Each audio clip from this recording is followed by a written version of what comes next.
My prayer for you is that the Father will heal your wounds, whatever it is you suffered. If you suffered from rejection or anything, that He will equip and strengthen you to overcome any coming future hurts that you may suffer for His name's sake. Let's pray.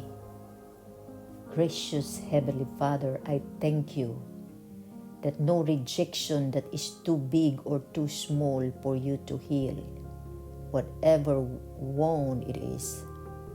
Right now, Lord, I ask that you will forgive anyone who has hurt me, who hurt them, and ask you, Lord, to heal their wounds, whatever it is.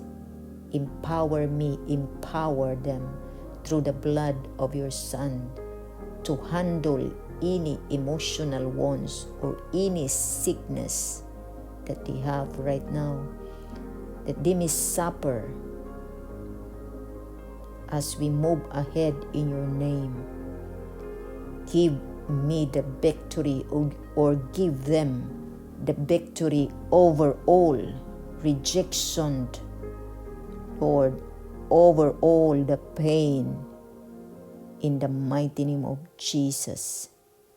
Amen and amen.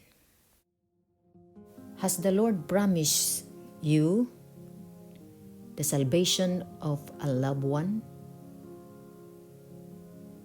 a child, a better health, a marriage?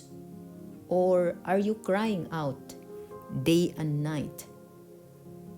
Why has it been so long that God is not answering your prayer? Prophet Habakuk experienced the same agonizing prostration when, instead of his vision coming to pass, circumstances got worse. Habakuk chapter 2 verse 3. The vision is yet for an appointed time, and it hastens to the end fulfillment. It will not deceive or disappoint, though it tarry.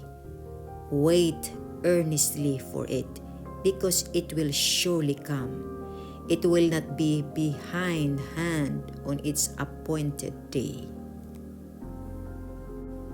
Though the waiting seems too long, but continue to rejoice and obey His commandments. Continue to give thanks.